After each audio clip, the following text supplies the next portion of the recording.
looks like we got Coach Logan in the chat. Hello, Coach Logan. See what kind of a delay we have. All right, so we're going to get started in just a minute. So for what it's worth here, there's about a 20-ish second delay in between me saying something and you guys hearing it.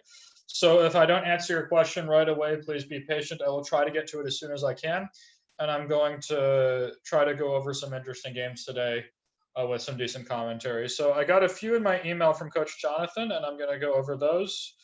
And then depending on how much time we have, I don't know if we will have more after that, but we will see how this goes. So I just like to get confirmation in the YouTube chat. Can everybody hear me and see me okay?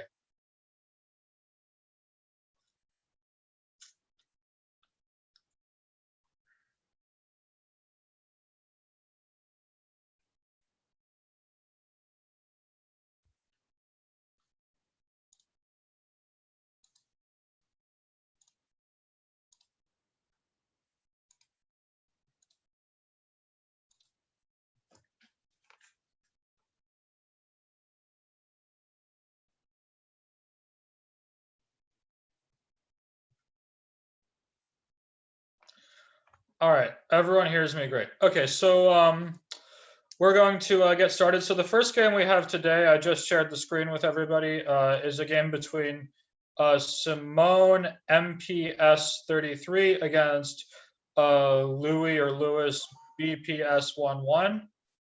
And I'm not sure which one was an ICN student, or maybe both of you were, but we're going to go over this game. So here it looks like it started off with a pretty unambitious system from White, where they started with the move E3. This move, I think, it's really not so challenging because it blocks this bishop in, and it doesn't fight for control of the center as much as a more direct move like C4 would. And so Black tried to immediately, but perhaps White can play C4 next. Black, it looks like, tried to immediately punish White by playing C5, and now B3 came. So White ended up playing, I think this is called the Cole system, if I'm not mistaken. And this, I think, is not super challenging, but Black took on D4. Now, in general, I think that taking on D4 in these structures is not a great decision to make, but in this specific position, I think it's better. The reason for that is when you take on D4, you haven't really gained that much for your own position, but you have opened this bishop to come to G5. However, if you don't take on D4, this bishop gets stuck. Still, in this specific position, because White has played B3 and has clearly advertised that they would like to put the bishop on B2, then taking D4 doesn't feel like as much of a drawback because the bishop is opened up. And in addition, White will then be left with this backwards C-pawn, which I think is something that matters. Conversely, if you could imagine if White played something like C3 instead of B3, here I think taking on D4 would actually be inaccurate, because after White takes back, all of a sudden this bishop looks, sorry, not the queen, this bishop looks a bit nicer. White can look to continue with bishop F1, bishop F4, castle, and moves like these. And so, yeah, in any case, it looks like, but in this game, because B3 was played, I think CD4 makes a fair amount of sense. And I very much like that Black decided to develop this bishop on C8 outside of the pawn chain. Now, oftentimes it can be hard to get this bishop on C8 out to a square like F5 in a position like this one, specifically because White has the move Queen B3. For example, if White had played the superior move C3 and we got a position like this one, after this, I would be very concerned about Queen B3 here. It's actually surprisingly annoying to defend this pawn on B7, because if you play something like Queen C7, maybe not at this specific moment, but you could run into bishop F4 in some cases. Here, I don't think it's possible. Black has a good move here. How should Black continue? See if anybody can tell me in the chat what Black should play.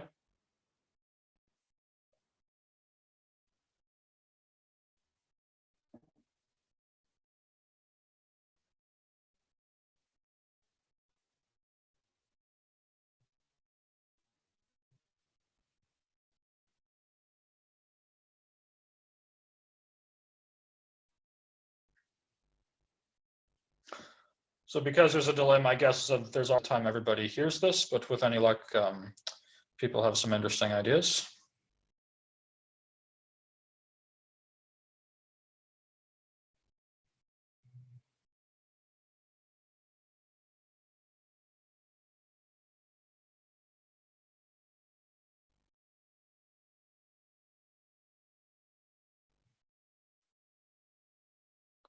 So for what it's worth, guys, it's hard for me to interact with the chat that well just because there's some delay. But in general, I don't believe in passive learning.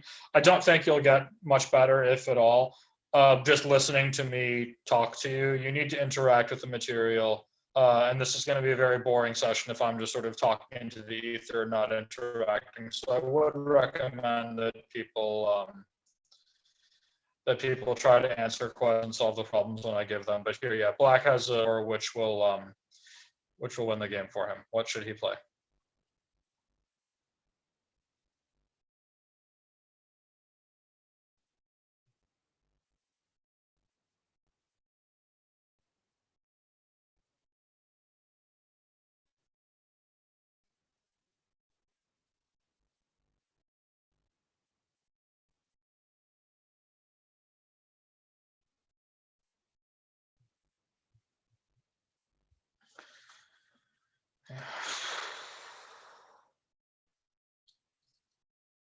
All right, so it looks like people are maybe struggling to get situated, so I'm going to go over it at this point, and maybe people will have given the right answer, but the best move is queen takes f4.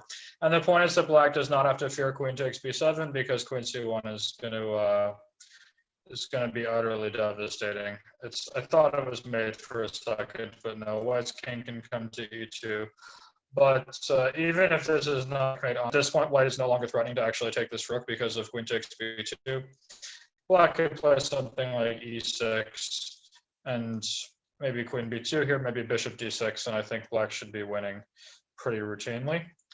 So bishop f4 doesn't look that scary, but I would be very worried for Black, for example, about a move like knight a3, which threatens knight b5, which could be very annoying. And if Black plays a6 to try to stop that, perhaps now bishop f4 makes a bit more sense because after queen takes f4 and queen takes b7, at this point, again, this rook is again trapped, but because White got the move knight a3 and is controlling the c1 square, Black no longer is able to give queen c1 and ruin White's king's position. So good for White. Black doesn't necessarily have to play this way, but after something like knight c6 and knight b5 with bishop f4 coming next, I would worry for Black's safety. In any case, we're on a little bit of a tangent here. And then, so let's stick with how the game went. So Black developed the bishop outside the pawn chain, and I think Black quickly got a very good position here because of this bishop on b2 is not exactly glorious. And here, a position like this one could be dangerous for Black if, for example, Black had played b6 and bishop b7 and had a bad bishop on b7, and then White went a3, bishop d3, knight e5, when this bishop on d3 would be putting a lot of pressure on h7. So, for example, if Black had made the wrong decision here and not developed the bishop outside of the pawn chain, and we got a position sort of like, let's say this one here, b6, knight bd2, knight c6, a3. A position like this one, I think, could be, I can start playing things like queen f3, queen h3, perhaps f4, knight f3, knight g5, and the attack sort of plays itself. But the way we're seeing the position came with bishop f5, because Black sort of challenged this diagonal, there's no real chance he will ever get mated, particularly given that that stupid bishop on b7 in the previous position now is on f5, stopping any hope of bishop d3. So at this point, I quite like Black's position. I think they've been doing everything right. After rook c1 and queen a5, here this is a moment where I think White made a mistake. It looks like in the game White played b4, and this makes a lot of weaknesses in the position. I would imagine the reason White played b4 is that they were scared that this a3 pawn would be lost. But if we actually think of it, is Black threatening to take on a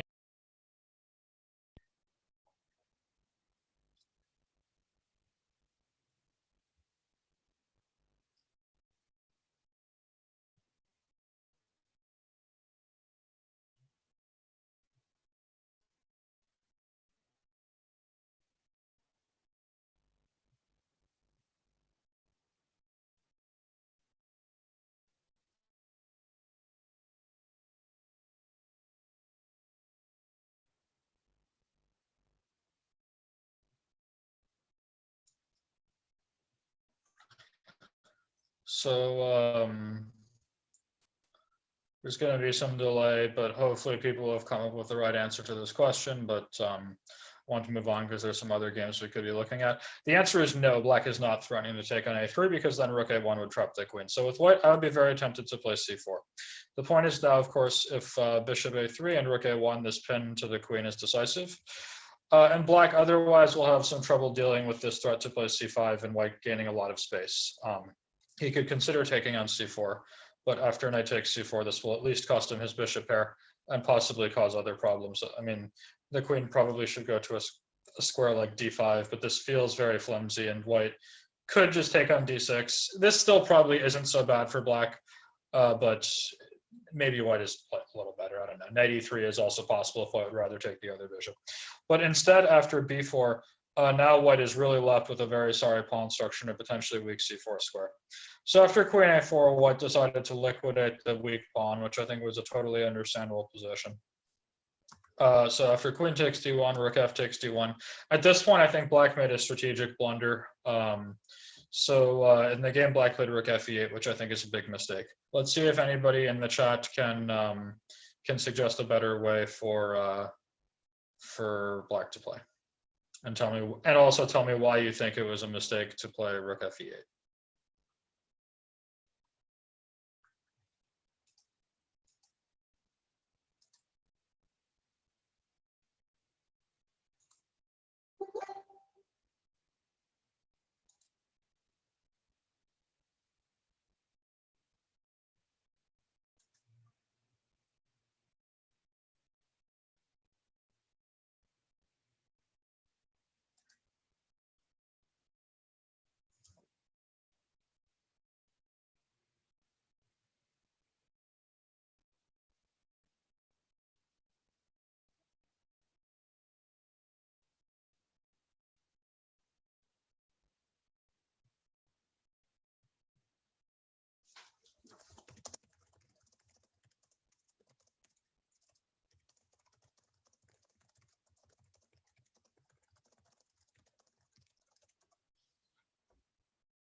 All right, so looks like today is going to be more of a solitaire day for me just because people are not really wanting to answer the questions. That's fine. I don't know if maybe people are still getting comfortable with the format, but for next time, I think it'd be better if people are ready to be able to type into YouTube to interact with the material to the extent that they can. But yeah, so here basically, the point is that white would very much like to play c5. So after rook f8 here, white had an opportunity to play c5. Now, when we see what's happened here is ultimately what's going to end up is white's going to have this 3-on-2 majority on the queen side, which is very nice and gains a lot of space and very effective. While conversely, black has this 5-on-4 majority on the king side and in the center. So this is, I think, what Coach Logan would sometimes call a pawn skeleton. But here I think the pawn skeleton is heavily in white's favor because his queen side is very well mobilized, while black's extra pawn would be the e-pawn. The rest of the queenside center is symmetrical, but it's going to be much harder for black to get e5 in. So for example, after something like, let's say, bishop c7, and white goes knight b3, at this point, black is not going to get e5 very easily. If e5 here, for example, white could, for example, take everything on e5 and leave black with a very lousy isolated pawn in the center. And in addition now, this pawn chain all on the dark square is complemented by the light squared bishop is excellent for white. Every pawn endgame will now be lost thanks to the possibility of an outside passer, and black's position is very difficult. Now, black does not need to play e5, but the problem is if he doesn't play e5, what will he do? It's very hard to actually come up with a move. And in the meantime, white's queenside majority is really ready to start moving after something like b5 next. So I think this would be very pleasant for white. As a result, I believe that it was in black's best interest to chop on c4 directly, making sure that instead of giving white a healthy queenside majority, that instead white would be left with an isolated pawn on d4 in an otherwise symmetrical position. And after something like knight c4 and bishop f4, I think black is slightly better here. I don't really see any great compensation for white's somewhat compromised pawn structure. It will take a lot of effort for black to break through because white's still pretty solid, but black should be slightly better. I think this is definitely a bit unpleasant for white. But instead, after rook fe8, white could have played c5 and actually didn't. So I think white missed an opportunity here as well. And again, I believe black should take on c4 here, but it looks like the game followed along with bishop f4 is probably fine because black can take c4 next. But here, especially here now that white cannot even take with a knight on c4, I think that black really should have considered taking this one. Because after knight e4, at this point, again, white can play c5. Now, this is probably not as good a moment to do so as it was previously, because after something like knight takes d2, knight takes d2, and e5, white's coordination isn't great. And after something like d e5 and knight e5, it's going to be annoying to stop moves like knight d3 and bishop d3. So in this particular case, I think black has significantly more counterplay than he did a second ago, but still the structure should favor white. So instead, the game went g3 and bishop h6, rook a1, which is not a good sign for white at all. So after knight d2, at this point, black started a tactical operation with bishop c2, which is certainly fine, because now black is trying to overload white's ability to defend this knight. And here with white, I would be very tempted to sacrifice an exchange with c5 and just say, you know what, after bishop d1, rook d1, white is an exchange down, but has got a much better structure, has no more further problems, and most importantly, while the better structure, you might say, is that enough for an exchange down? Maybe not, maybe white's worse here, but one thing I'll point out is that when we compare the quality of black's rooks to white's minor pieces, it's not like they're that much better. These rooks are not particularly impressive.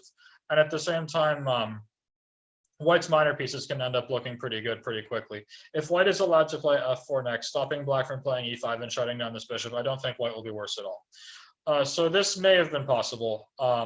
Probably black should play e5 here and accept the isolated pawn position. And after something like chop chop and let's say bishop b5, no, we can't play bishop b5.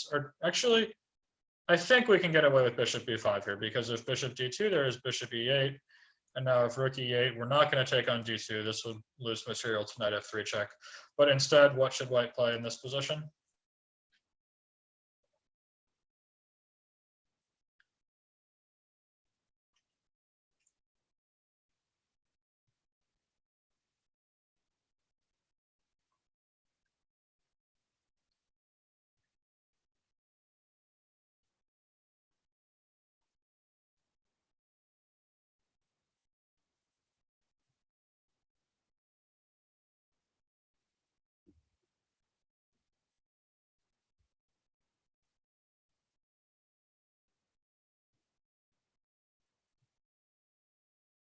So tracing error has got it right. So we're going to move on. Coach Logan, yeah, everyone's got this. So white should play bishop takes e5, getting rid of this knight before he takes back on d2.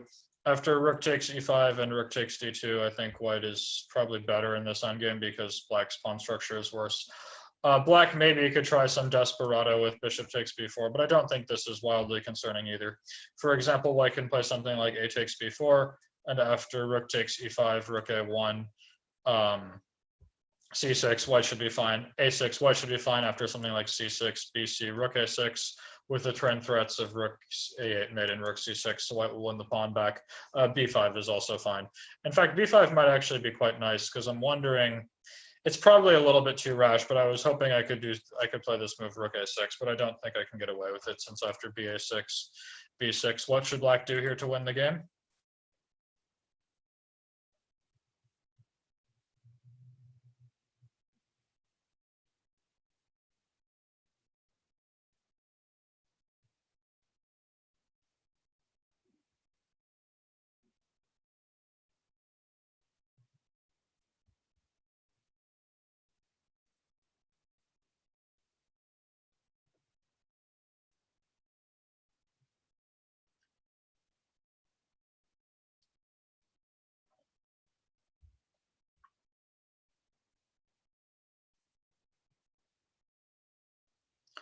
So Jude Kazan says rook e1. Yeah, that's best. Basically, If white is allowed to play b7 and c6, he will get the pawns through, but if black plays rook e1 check and transfers the rook to b1 first, these pawns are stopped in their tracks and can't go any further. Black's next move will be rook b5, and then white can resign. So that was pretty convincing. Of course, white can play something like ba6, and it's definitely going to be a draw, but that's just life. In any case, this is an interesting line. I mean, black doesn't have to play that. He can play something like knight c6, although I'm not convinced his position is that fantastic after something like knight b3, when white has the rooks are just not that good, and the pawn on d5 is weak, and white's structure is better, and the bishop on h6 is out of play.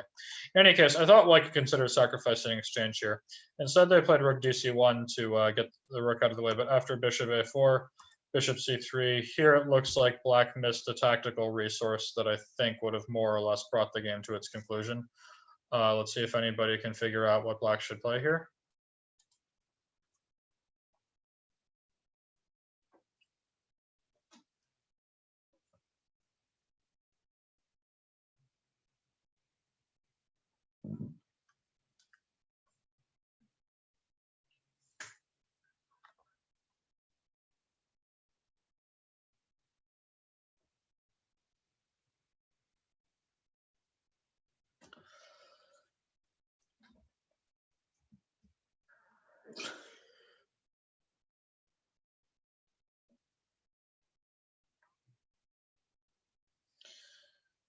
All right, so bishop takes d2 from Jude Kazan. Bishop takes d2 from Tracing Error as well. So yeah, bishop takes d2 is good enough. Basically, this bishop on c3 is overworked, and I believe if black takes on either d4 or d2 here, he will win on the spot. For example, if knight takes d4, which looks a little bit more natural to me, following bishop takes d4, I don't really think you can afford to move this bishop. If something like bishop f1, we can take on d2 and go knight f3. So white would have to do something like this, and after bishop takes d2, this rook is hit, and once this rook moves away, I think this c-pawn should promote very, very quickly. The move that other people were suggesting here was bishop takes d2, which also looks very strong, as after bishop takes d2 and knight takes d4, black has won a critical pawn, and I believe he is winning a second one, and perhaps even more than that, actually, because knight b3 is a threat, knight e2 is a threat. I don't even know what white wants to play. Maybe he can try bishop d1, but after something like rook d1 and rook c4, black is two clean pawns up and completely winning. So at this point, after bishop c3, I believe that black should have either taken on d4 or d2, and that white would fall apart on the spot. I think that bishop c3 is a mistake, and white should have instead played f4 to break down this bishop on g7, which it looks like white figured out to do in the next move anyway. So after bishop c3 dc was a bit inaccurate, I believe. Taking on d4 is better, because now after f4, white is a pawn down, but has some compensation because this bishop is shut out of the game. And if black wants to stay a pawn up with something like b5, then this bishop is also shut out of the game. Now, still, this is probably very good for black, because in a couple moves, he's ready to play g6, bishop g7, challenge the d4 pawn, and potentially just win it. But it's not so easy. So after f4, black played rook e d8. And here, it looks like there was a little bit of a tactical flurry. After knight takes c4, knight takes d4, it looks like what happened was black missed a very key resource white had here with bishop takes d4, rook d4, and a lovely tactical shot. Let's see if anybody can figure out what white played here to change the course of the game.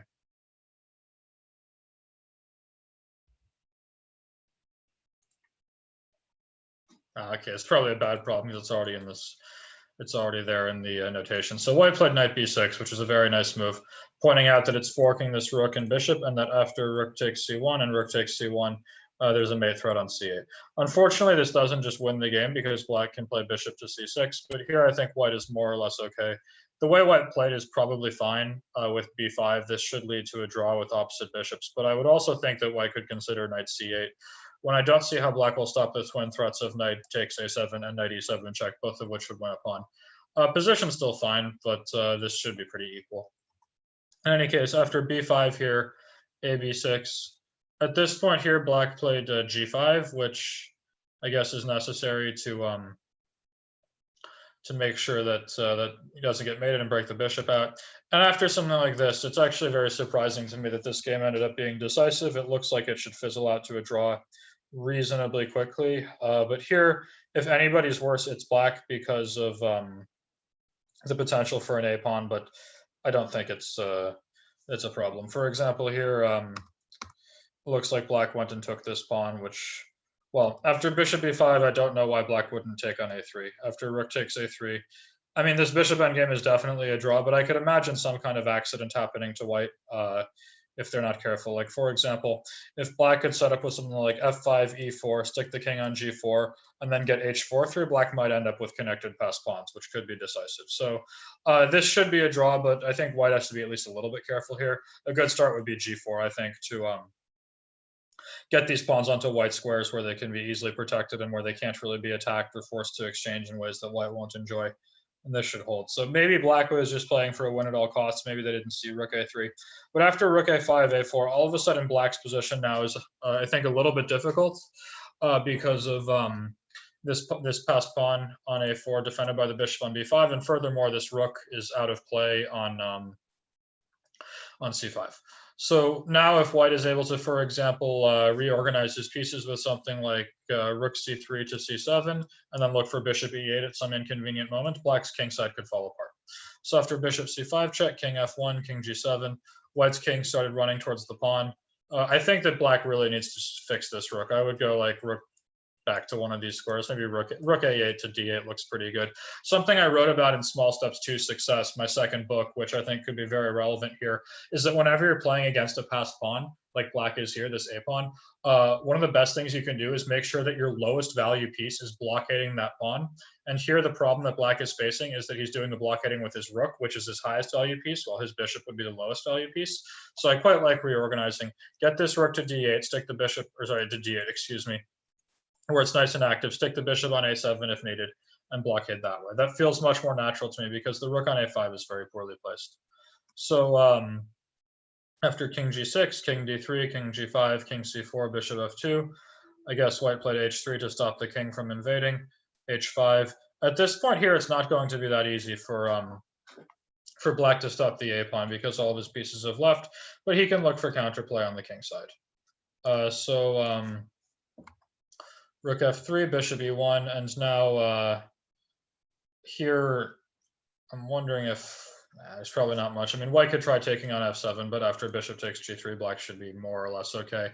I mean, it's pretty clear that white's a pawn is more dangerous than the e pawn, but it's still not. It's hard for me to imagine white getting anything better than rook and bishop against rook here because black will always be able to sacrifice the bishop for the a pawn whenever, and I think king h4, king h3 is coming very soon.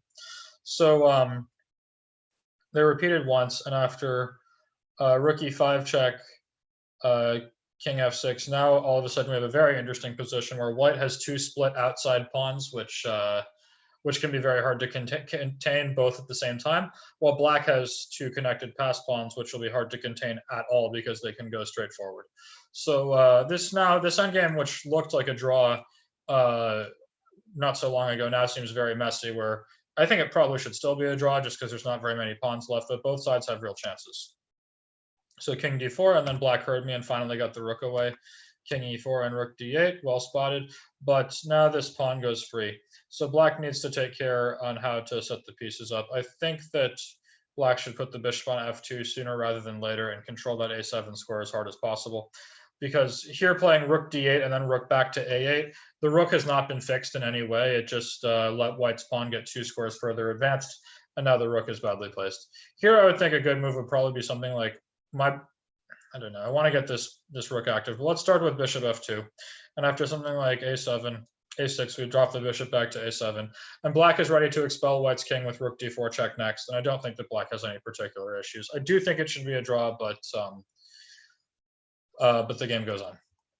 Instead, after rook a8, playing rook d8 back to a8 means the rook is still in this passive blockading role when the bishop would be better placed there, and white's pawn is also now more dangerous. So after a6, king g6, and rook c5, I'm now starting to think black's position is becoming a problem. For instance, after rook h8, rook c3, now finally black played bishop f2. Of course, black should not play rook takes h3 because now a7 sees the pawn go through, since black cannot stop it without losing his bishop. In fact, he can't stop it at all because of rook h8, bishop c6, but this game is obviously finished. So black played bishop f2, which I think they should have done quite a while ago to stop this pawn. But here, it looks like black blundered a tactic after rook c8, which led the game to end immediately. So let's see if anybody can figure out the winning move white played here to win the game.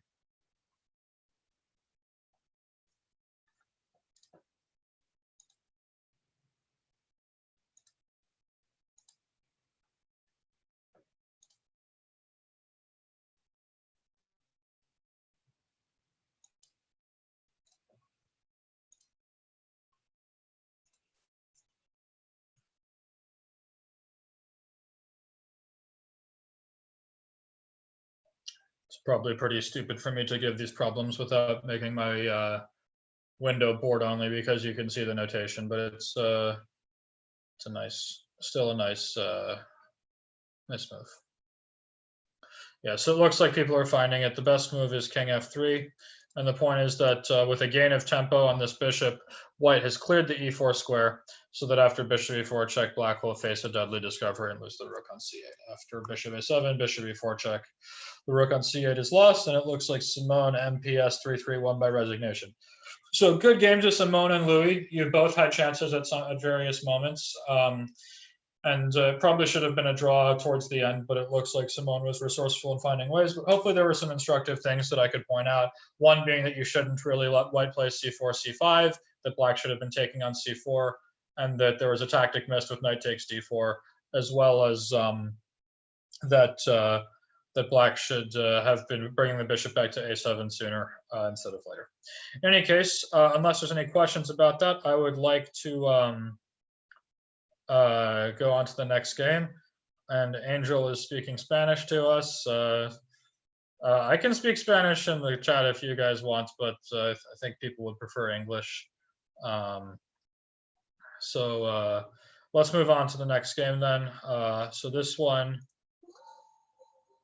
I'm going to stop the share and share again. This is going to be, so this is Chen Yu ZP S59 versus Jonas FPS 139. So I just want to make sure everybody can see this. They should be able to. And once we have confirmation that you can see the window, then we will move on to this game. All right, so it looks like you can see it. So this game started off as an accelerated dragon, which is not the best opening out there, but it's not terrible either. So here, white played knight c3, which I don't think is the best move. Basically, if you look at any Sicilian position, white's whole goal is to play c4 to take the entire center from black. And almost any Sicilian you'll see black play prevents him from doing that. For example, if black were to, after knight c6 in this position, the most common and best way for black to play would be to go into the Sveshnikov, which starts with knight f6, at which point white is not fast enough to play c4 thanks to this hanging pawn on e4. So white instead has to play knight c3, and then e5 comes, and then we have the Sveshnikov. Similarly, black could have chosen the Najdorf, for example, or even the dragon. Basically here, if black were to play like a6 or g6, which would be a bad move order to reach the Najdorf for the dragon, white would get c4 in and then be better. So black plays knight f6 specifically to pressure this pawn, and after knight c3, then he can play like a6 or g6. But in this line, the accelerated dragon, the problem is that after g6, white is able to play c4 and take the whole center. And I think that white is simply better after like bishop e3, knight c3, bishop e2, and castle. So I would caution against playing this opening, but I want to mostly focus on what happens later. So here they went into what looks like a normal dragon, but in fact is actually a very good version for black here, because you look at the move d5 in one move. So the accelerated dragon is definitely tricky. Like if white doesn't know what they're doing, they can quickly get into trouble, and it seems like that's sort of what happened in this game. But I think it's objectively not great. So here, the way the game continued was f3, castle, queen d2. And if black were to play d6, this would be transposing back into a normal dragon. And after something like castle, for example, the main move now is d5. But because black has not had to play d6, which he normally would have played on the second move, like let's say here d6, d4, cd4, knight d4, knight f6, knight c3. If black were to play g6, bishop e3, bishop g7, f3, castle, queen d2, knight c6, castle, we get this exact position where I believe d5 is best. But the way this game went, after knight c6 and the accelerated dragon move order, where black avoided playing d6. Here, at this point, instead of playing d6 castle and then d5, black is able to play d5 in one move, which gives him a nice big share of the center and an extra tempo. So white could have avoided this by playing bishop c4, castles, and bishop b3 when d5 has been prevented, but this forces him into a more normal mainline dragon where he lost the option to leave the bishop on f1. Anyone who plays the dragon knows that one of black's best plans is to go rook c8, knight e5, and then quickly go knight c4. And here what's going to happen is white's going to take it, and white will have then played bishop f1, bishop b3, and then just taken the knight on c4 directly. That costs him 2 tempi. While if black were foolish and doesn't go for d5 here, and plays something like d6, castles, bishop d7, and I don't know, say g4, rook c8, h4, knight e5, here black is going to play knight c4, and then white will take it. And basically, white will have gone bishop takes c4 in one move, as opposed to playing bishop c4, and then bishop back to b3, and then bishop takes c4. So white is saving a lot of time. But black is punishing him, given this move order, by quickly getting this move d5 through. Now, after e d5, knight d5, knight c6, b c6, knight d5, c d5, castle, this position with white to move is considered to be very dangerous for him. With black to move, it looks like it should be absolutely terrible. I would think there's a very real chance white will get checkmated in just a few moves, as long as black is careful with his attack. So rook b8 was played, which I don't think can be a mistake, but I'm wondering if it's possible there's something even stronger. My instinct with black would be to start with bishop f5, because I think that we can always throw in rook b8 at any moment we want, but I think playing bishop f5 first makes a bit more sense. And here, well, white's position looks very, very dangerous to me. I'm very worried he will just get checkmated in a few moves. But in any case, rook b8 was played, b3, and bishop f5 came next. So this is sort of similar. But this is sort of what I'm talking about, is that after queen takes d5, queen c7, bishop c4, this move bishop c4 is available to white specifically because black played rook b8, which means that the bishop will be protected, and as a result, it's not going to be easy to win the game tactically. If we were to compare this to playing bishop f5 first, in a position like this one, at this moment, white can no longer play bishop c4, because what would black play in response at this point? Angel has a question that I'll get to next.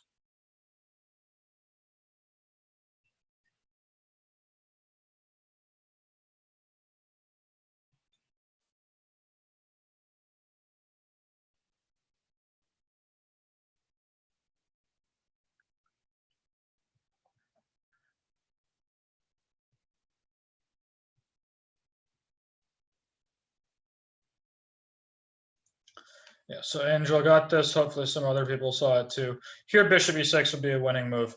And the way we saw in the game with both rook b8 and b3 included, that would be okay for white because the bishop on c4 would remain defended. So here, queen takes d5 after queen c7, this mate threat on c2 is actually really annoying for white to defend against. And I think that he can quickly get a horrible position. For example, after the natural bishop d3, rook d8, and black is ready for queen e5 next, this is all going very wrong, very fast for white. And my guess is he will get mated pretty fast. So Angel was asking about the move g4 here, which is reasonably sensible, but I think that black should have a good position after rook b8, as it's going to be very, because now when we play b3, my point is at this point, I'm not going to retreat my bishop, I'm going to play queen d6, and this looks like a massive problem for white to deal with. I don't really see how he wants to deal with queen a3. And the point that I have in mind is that in the event of bishop d4, queen a3 check, king b1, instead of meekly retreating the bishop, black has a fantastic move here that should win the game in short order. What should black do?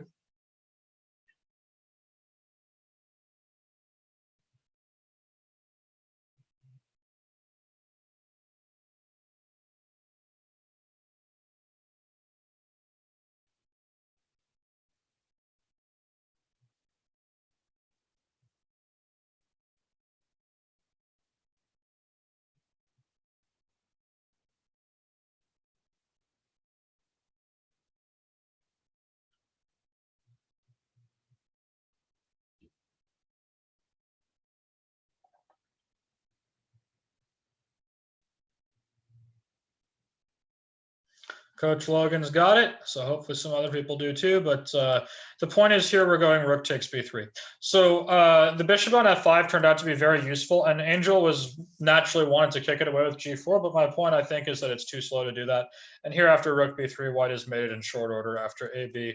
Doesn't matter where the king goes. We go queen a3 in either case, and rook b8, and black crowns off a final attacking game. I'll point out that if the way black played, where he started with rook b8 in this position, he could have tried queen d6 here as well, and it's probably a pretty good move, actually. But here, after bishop d4, it's not nearly as devastating, because after queen a3 and king b1, white's king is actually reasonably safe here for now, specifically because black wasn't in time to play bishop f5. And now I think that white is...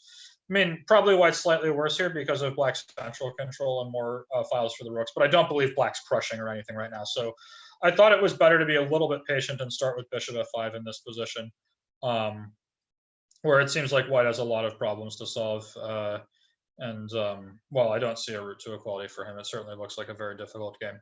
Instead, after rook b8, b3, and now bishop f5, here queen takes d5 is a bit more of a fighting chance, because after queen c7, white specifically has this move bishop c4 that I very much would have liked to avoid, as I spoke about previously. And here, white is probably a bit worse, but it can't be that bad. I mean, black certainly could play something like bishop e6, and after, I don't know, maybe queen c5 or something. I think black is slightly better in this endgame due to the activity, but once the queens are off the board... Actually, wait, no. Black has a winning move here. What should black play?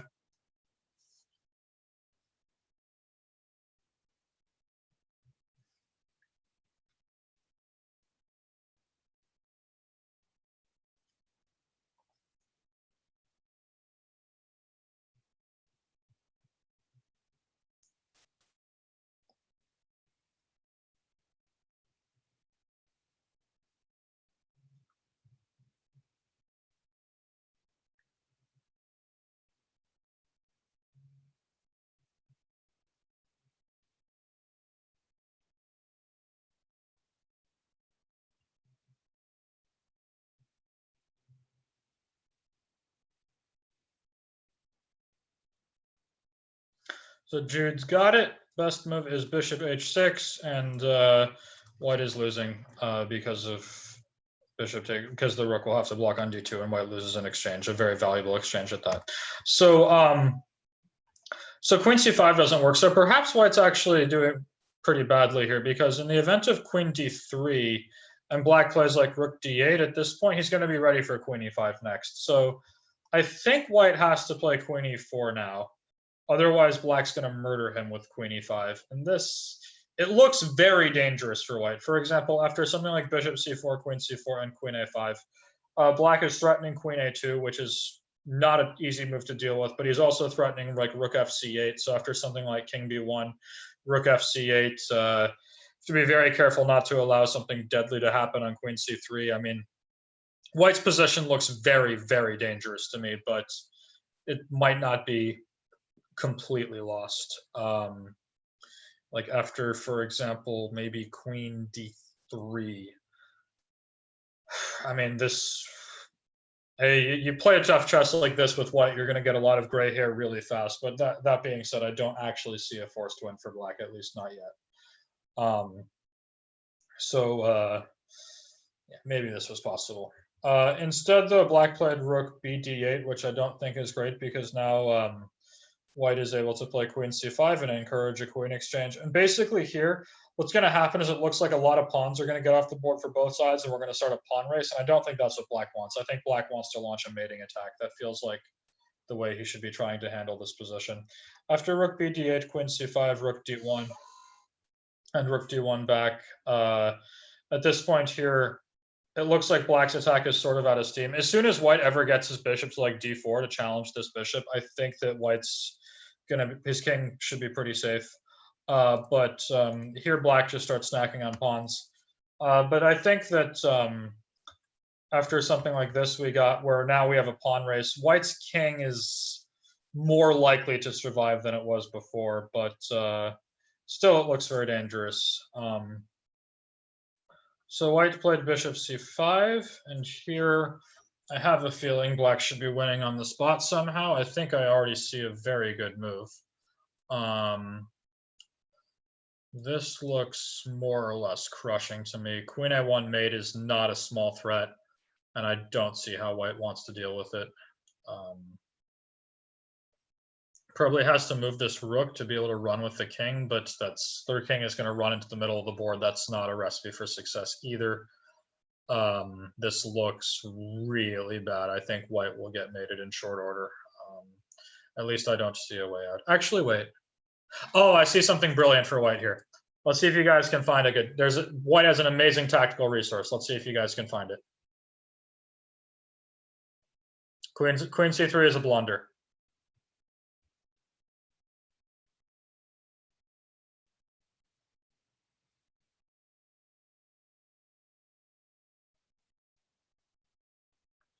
Queen c3 is a massive blunder, and white has an amazing tactical resource here.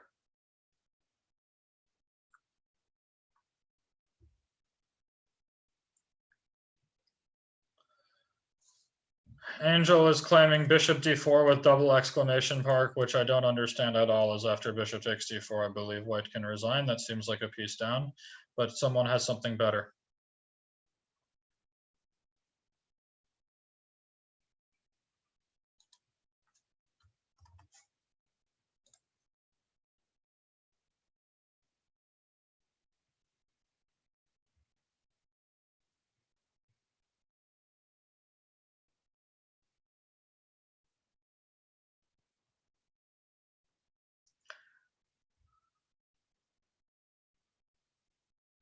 Angel, I expect better. All right, Jude Kazan's got it.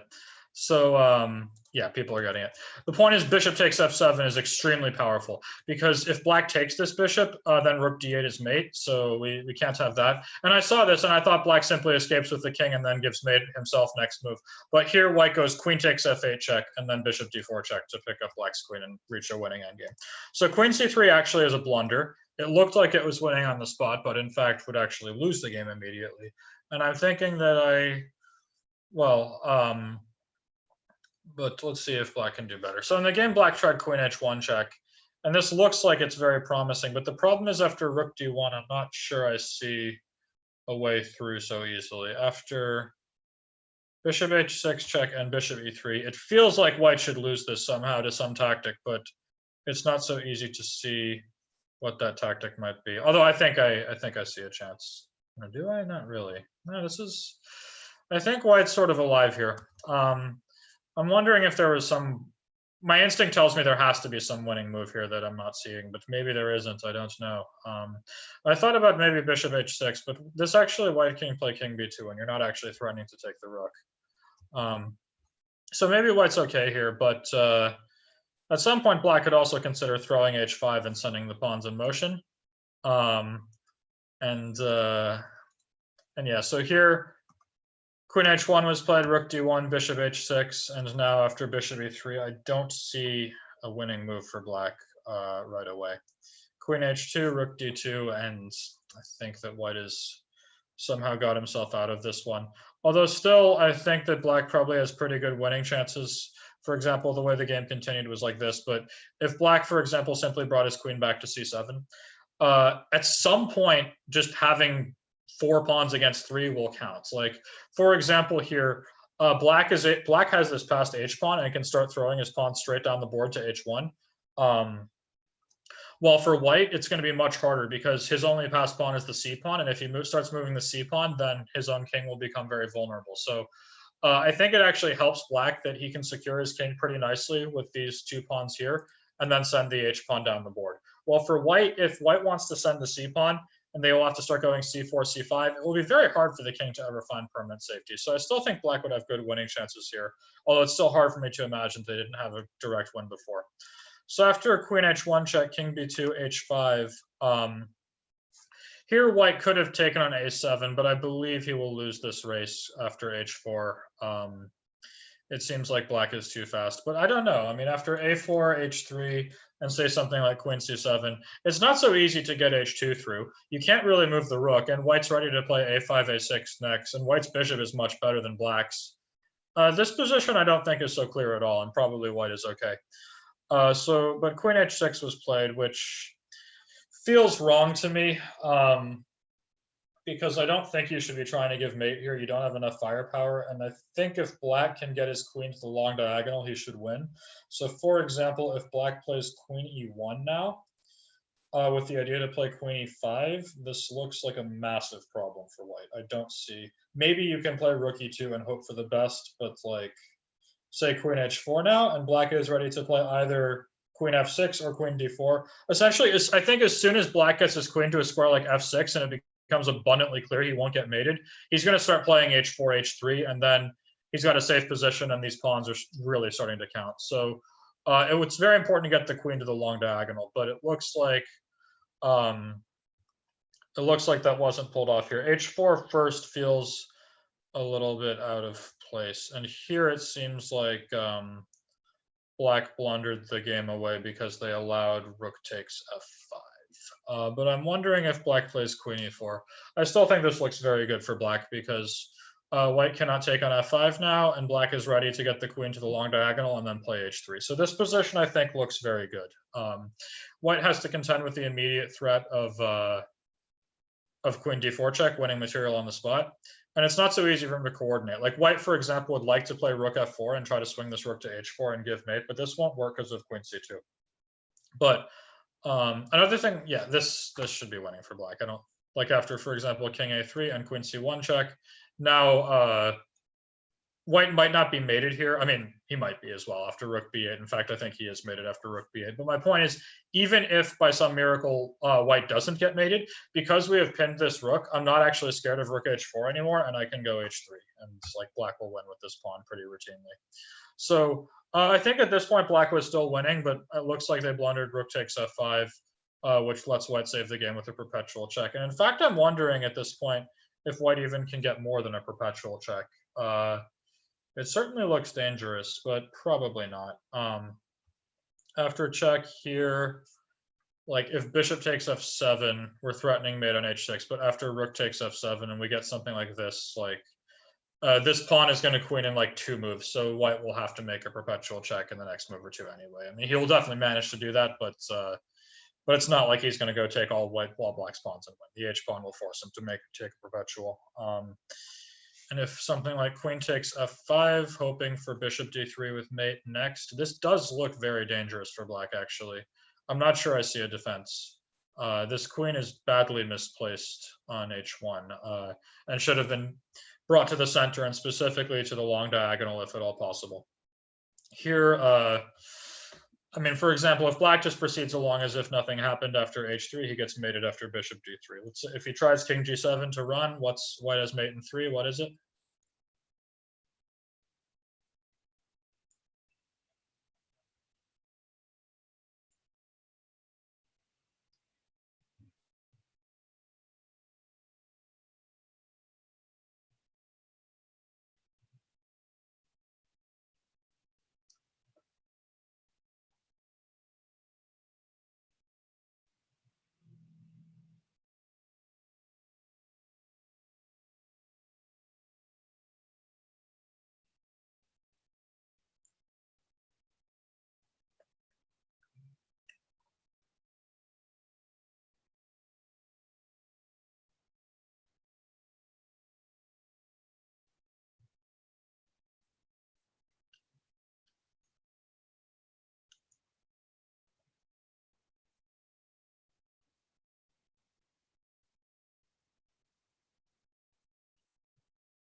People are leaving? What losers? Don't go leaving my lesson. That's not cool.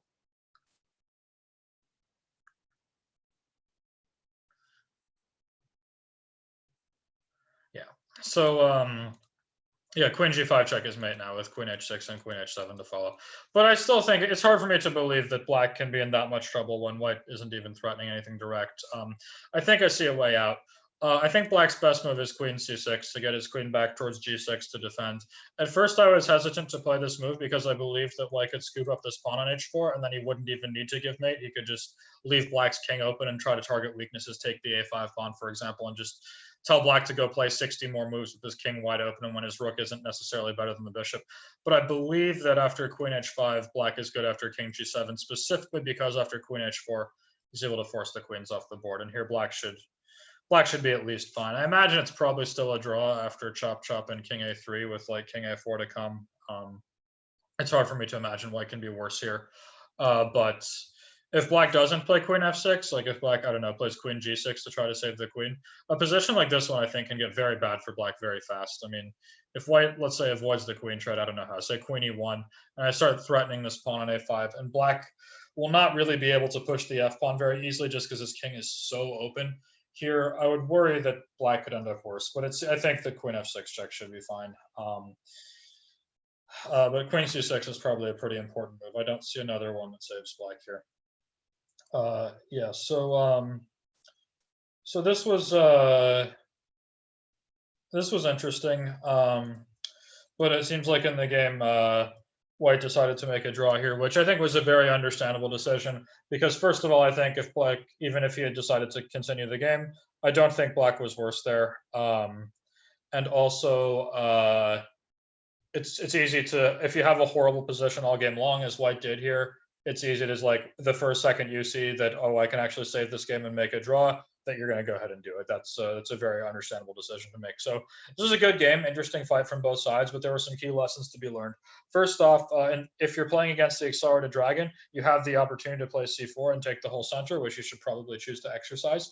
So, and then if you don't and you go into the mainline dragon, you have to be very careful not to play the way white did this game, because when black plays d5, everything comes through very quickly. And then I think black should have been looking a bit more to try to give checkmate and less to try to, like, take bh2 and g2 pawns. I mean, the way it played, it worked out, and black still had good winning chances, but there were a lot of lines we calculated where white got brutally mated, and I think that was probably the best way that black could have proceeded. In any case, we have like 5 minutes left now, which we don't, is certainly not enough time for another game, but I think I'll just open up to general question answer. So if anyone has any questions in the chat or anything they want to talk about, we got like 4 or 5 more minutes to discuss that. So I'll open it up. Anything you want, fire away. I've been told, Russ told me I have to be appropriate though, so no off-color jokes. And no bad words, unfortunately.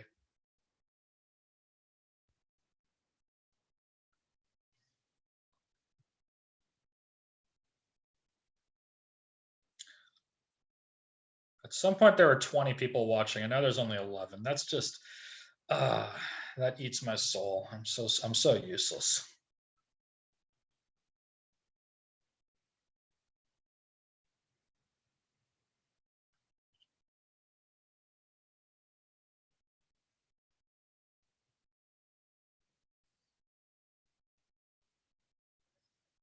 Logan, more accelerated dragon analysis. No, I don't want to do that, because I mean, these kids there, if you play the accelerated dragon, I don't want to like go yell at you for some opening that you play and tell you it's horrible. I mean, it's especially for young players where the opening doesn't matter so much. What's your next tournament you'd like to play once things get back to normal? US Flippin' Championship. I want to play that again. I want my title back, and I'm sad that it got postponed, but hopefully it will be back soon, and I'll be able to play it.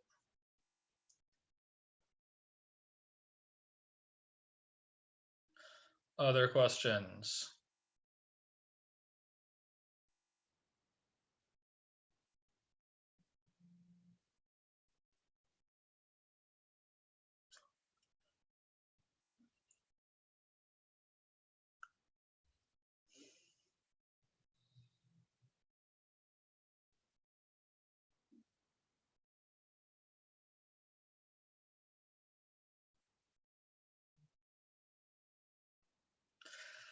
I don't know, Angel. I'm not sure about that.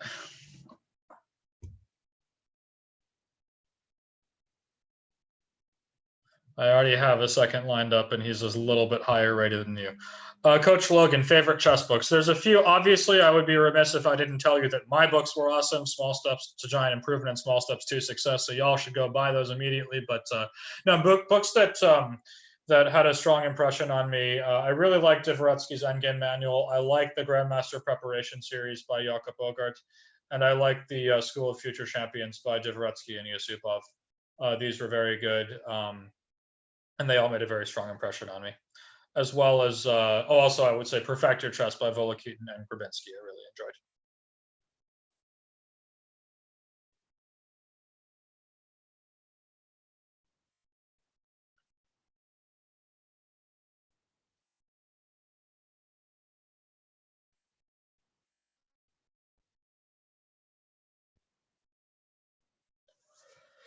All right, 1 more minute. It's time for like 1 more question. Let's see what y'all got.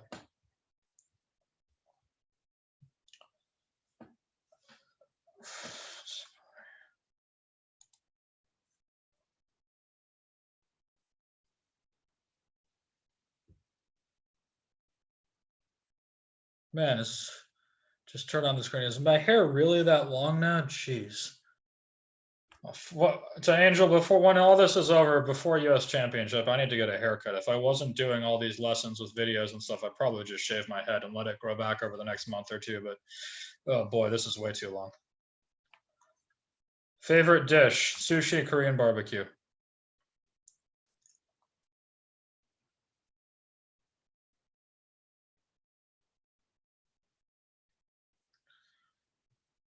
Okay, last question. Do I think someone like Alireza is a threat to Magnus's throne? Certainly not yet.